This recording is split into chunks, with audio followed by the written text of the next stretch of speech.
Assalamu alaikum wa rahmatullahi wa barakatuhu. Barkanmu da kasancewa a cikin wannan channel tamu mai albarka mai suna Aminu AZ. Idan wannan ne farkon zuwanku, to ya Allah muna roƙo ku daure ku danna mana alaman subscribe. Idan kuma kun riga kun yi, to da Allah ku taimaka ku yi mana liking ɗin wannan bidiyo da kuma sharing dan wasu su amfana. Ya ke uwa, za mu kawo abubuwa guda 10 waɗanda idan kina ɗaya daga cikinsu to tabbas ki canza, idan ba haka ba to kina fuskantar barazanar zama bazawara. Waɗannan abubuwa tabbas abubuwa ne masu matuƙar muhimmanci wanda ya kamata a ce mun tsaya mun lura da su, sannan kamata ma yayi a ce duk yarinyar da za a yi wa aure a yi mata darasi akan wannan, ko kuma a tsaya a karanta mata illolin yin su da abin da za su haifar. Lalle wannan ƙalubalen ku ne iyayenmu mata, ku yi ƙoƙarin nuna wa 'ya'yanku wasu ɗabi'u sosai wanda ya kamata su yi a gidan miji, ba wai ku bar su domin jin kunya ba. Abubuwan da za mu lissafo sun haɗa da: abu na farko shine ƙazanta. Lalle ƙazanta tana janyo wasu abubuwa wanda a cikinta ba kowa ne yakan gane cewar tana zamowa hakan ba. Yawanci mukan ɗau ƙazanta kawai nau'i ne na rashin tsafta ko kuma na rashin kulawa. To yana ɗaya daga cikin babbar illar da ke cikin ƙazanta. Ƙazanta, idan kin kasance ke mata aure ce kina yin ƙazanta, to tabbas tana sa mijinki ya dinga iya kyaminki, domin in dai har ya gano kina da ƙazanta to ba zai dinga sakin jiki da ke ba, zai dinga sakin jiki da wani abu naki ba, ko kuma inda kike rayuwa ko ɗakinki ko wasu abubuwa naki ya saki jiki da su, zai dinga yin kyankyami a kai. Kin ga ba haka ake so ba. Sannan kuma tana sa a miki kallon shashasha. Idan kin kasance kina yin ƙazanta, to tabbas duk wanda ya ganki kuma ya san kina wannan ƙazantar ɗabi'a ki ce, to zai ɗauka cewar ke shashasha ce, bai ki san abin da kike ba. To kin ga bai kamata a ce ana kallon ki shashasha ba, ya kamata ki gyara. Sannan tana sa a kyamaci abincinki. Duk mace mai ƙazanta tabbas da yawa za ka samu ana kyankyamin cin abincinta, in dai ba 'ya'yanta ba. Su ma 'ya'yanta wasu daga ciki idan suka gane cewar tana da ƙazanta za su ƙaurace ko da ba su fito sun mata bayani ba. Sannan tana barazana ga lafiya. Ƙazanta tana barazana ga lafiya, walau ƙazanta ta gida, cikin gida, ko kuma ƙazanta ta jiki, duka barazana ce ga lafiya. Domin me? Duk inda cuta take to nan ƙazanta take, duk inda ƙazanta take tabbas cuta za ta zo gurin. Kin ga akwai barazanar lafiya za ta iya cutuwa ta hanyar yin ƙazanta. Sannan za ki kasance kuma fa ba mai son ki. Ma'ana ina nufin in dai har ke ƙazama ce, gaskiya ba ki kwarjini da farin jini a wurin sauran mutane ba, domin za a ji ba a damu da ke ba, ba a damu da a zo inda kike ba, ba a damu da a yi mu'amala da ke ba. Galibi wasu abubuwan sai dai ki tsinta ana yi kuma ki ji labarin za a yi. Kuma idan da a ce ke mai tsafta ce, to tabbas idan ba a saki a farko ba za a saki a ta biyu. Kin ga kenan tsafta ma takan iya jawo maka farin jini, da kuma jama'a za su so ka, za su ƙaunace ka, kuma ballantana ma a ce mijinki na aure. Sai abu na biyu shine musu. Mun riga mun sani musu, ma'ana ka faɗa in faɗa, ka ja in ja, ka ce in ce akan abin da bai kamata ma a ce an yaka a kansa ba. Galibi mata akwai masu irin wannan ɗabi'ar ta musu.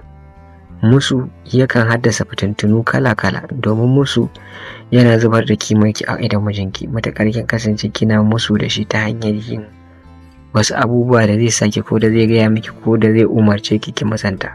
To musu babban illa ne wanda zai sa mutuncinki ya zube a idan mijinki.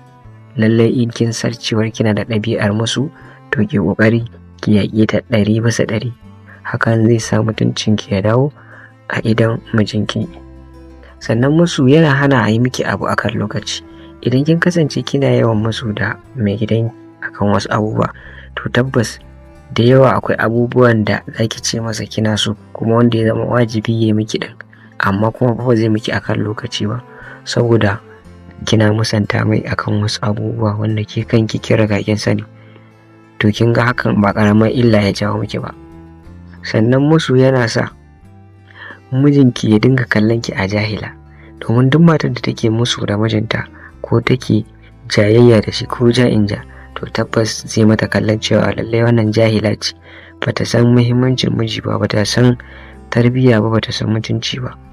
To kin ga bai kamata a ce mijinki ya zama yana miki wannan kallon ba, ko da bai nuna miki ba. Sannan sai abu na gaba, wato ƙarya. Ƙarya tana zubar da mutunci baki ɗaya. Ba za a taɓa yarda da ki ba idan har kin kasance maƙaryaciya, domin ko da gaske kika zo kika faɗa ba za a taɓa amincewa ba, saboda me kin saba sharara ƙarya. Da kin ga ƙarya ta jawo mutuncinki ya zube, sannan kuma duk abin da zaki faɗa ko da gaskiya ne to ba za a taɓa ɗauka cewar wannan abun gaskiya ba ne, saboda kin riga kin saba da yin ƙarya. To amma idan gaskiya kike, ba wanda zai miki wannan kallon ba, kuma wanda zai ɗauke ki a haka, sannan kuma mutuncinki zai ɗore a idon kowa. Sai abu na gaba, rowa. Haƙiƙa idan kina da ɗabi'a ta rowa, to tabbas ke ƙoƙarin janye ta. Idan na ce rowa, ya haɗa rowa abubuwa da yawa.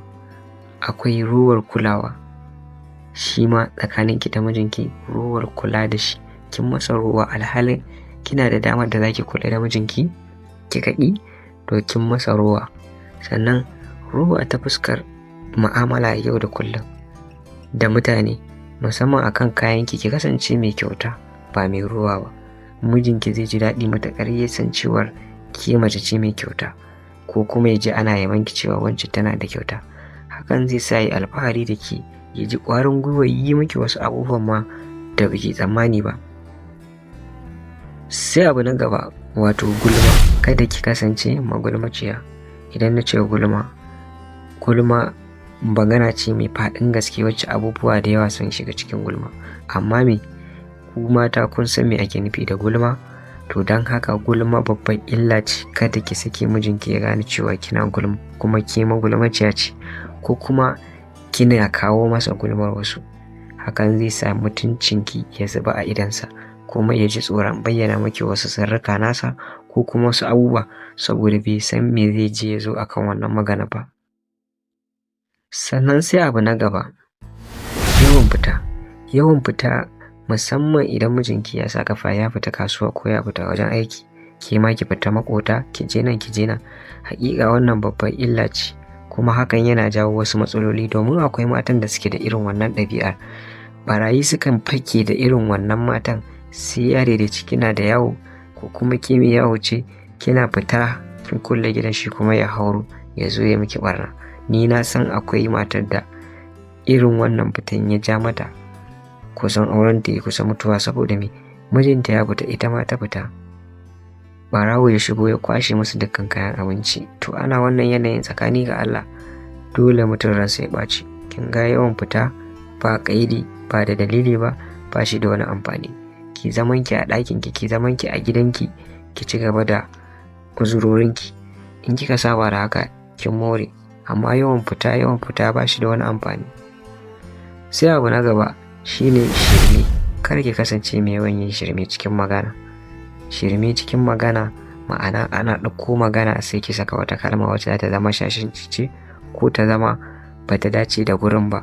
To wannan ba ƙaramin illa ba ne, saboda yana sake wa namiji gwiwa ya ji baya son magana da ke, saboda ya yi imanin cewa duk maganar da zai da ke kawai shirme zaki a ciki, ko kuma ya saki wani abu in baya gurin ko baya nan, ya san cewa wannan abun ma ba zai yi ba saboda shirmanki. To kada ki kasance mai shirme, ki dinga ƙoƙarin bin komai akan tsari. Sannan sai abu na gaba, wato sata ba ƙaramin mummunar ɗabi'a bace da wasu matan sukan aikata ta.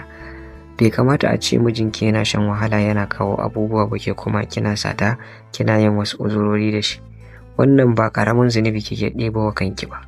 Ya kamata idan kina da wannan ɗabi'a, kuma kin san wadda take da irin wannan ɗabi'a, lallai ki ƙoƙarin nusantar da ita ta daina, domin duk ranar da miji ya gano mace tana mai sata, to mutuncinta ya gama zubewa kakaf a idansa, kuma ba zai taɓa yarda da ita ba zai taɓa samun natsuwa cewar ya ajiye mutuniyar kirki a gida ba. Zai tunanin kullum matarsa za ta iya ɗaukan mai kaza. Ƙarshe ma wani sai ya koma daina ajiye wasu abubuwa nashi ma wanda ya san za a iya ɗauka a gidan ya kai gidan wani ko kuma ya kai wasu ajiya. Wannan ba daidai ba ne. Ya kamata ki bar mijinki ya zama yana da 'yanci a gidansa da zai yi komai, ya ajiye komai ba tare da kin taɓa masa dukiyarsa ba. Lallai ina san da abin da zaki sata in dai har kin kasance kina faranta masa rai, to zai iya baki shi ta hanyar da ta halatta, ma'ana ta hanyar kyauta. Waɗannan bayanai muna gabatar da su ne saboda mu haɗu mu gyara. Dukkanmu mun san yadda zaman aure yake a tsakanin Hausawa. Akwai abubuwa da yawa da tarin gyare-gyare da tilin kurakurai wanda ya kamata a ce matan su gyara da mazan su gyara. Manufar wannan channel tamu shine a samu gyara akan mu'amala ta yau da kullum, musamman mata aure, sannan mu san kanmu, mu ƙara sanin kanmu. Muna roƙo don Allah ku daure ku danna mana alamar subscribe idan ba ku danna ba, sannan in kun danna ku yi mana liking ɗin wannan bidiyo, ku sharing ga abokanku da kuma 'yan uwa wanda ya kamata su ji wannan bidiyon. Na san insha Allah za su ƙaru da wannan abu. Sunana Aminu AZ.